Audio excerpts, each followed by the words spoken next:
என் பேர் செண்பகம். நான் வெளியில் ஹாஸ்பிட்டலில் கால் வலின்னு சொல்லி போய் பார்க்க போனேன். பெரிய ஹாஸ்பிட்டல் தான்.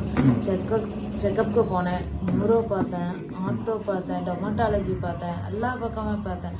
எனக்கு பெயின் செட்டில் ஆகலை. மறுபடியும் ரிவ்யூ பார்த்துமே எனக்கு பெயின் செட்டில் ஆகலை. நியூரோ டாக்டரை பார்க்க போனால், மறுபடியும் கன்சல்ட் பண்ண போனால் அவங்க நான் சொல்கிறத கூட காது கொடுத்து கேட்க மாட்டேங்கிறாங்க. கடைசியில் சைக்காட்ரிக் கவுன்சிலிங் வேணால் போங்கம்மான்ட்டாங்க. ரொம்ப இரிட்டேட் ஆயிடுச்சு. அப்புறம் மறுபடியும் டொமட்டாலஜி போனேன். அவரு உங்களுக்கு மூட்டு சம்மந்தப்பட்ட ப்ராப்ளம் எதுவும் இல்லை, நீங்கள் ஃபிசியோதெரப்பி தான் பார்க்கணும் அப்படின்னு சொன்னாங்க. ஆர்த்தோ டாக்டர் பார்த்தேன். அவரு நியூரோ டாக்டர் பார்க்க சொன்னாங்க. இதெல்லாம் முடிச்சுட்டு என்னால் எனக்கு ஒரு மாதிரி இரிட்டேட். நம்மளுக்கு என்ன, நம்ம வழியை புரிஞ்சுக்கலையேங்கிற வேதனை தான் எனக்கு அதிகமாக இருந்துச்சு.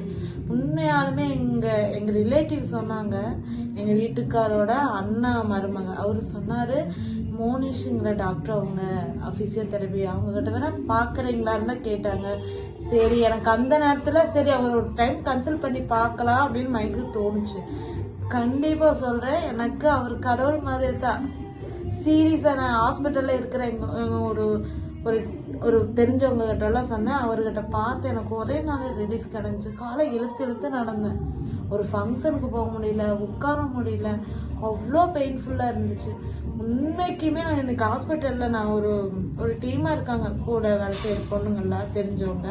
அவங்ககிட்ட சொன்னேன், எனக்கு ஒரு கடவுள் மாதிரி எனக்கு ரிலீஃப் பண்ணி விட்டாரு அப்படின்னு சொல்லி. ட்ரீட்மெண்ட் நல்லா இருக்கு. ஒரு நாள் எடுத்திருக்கீங்க, அடுத்த நேற்று எடுத்திருக்கீங்க, இது 2வது நாள் இல்லையா?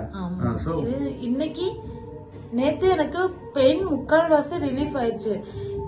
இன்னைக்கு ரிலீஃப் ஆயிடுச்சு. இனி நீங்க ஒரு வாரம் கழிச்சு செக்அப் பண்ணா மட்டும் போதும். எனக்கு உண்மையிலுமே ரியலி ரொம்ப ஹாப்பி.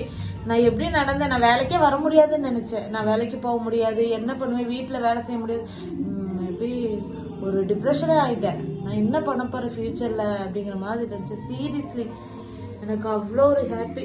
Thank you ma'am.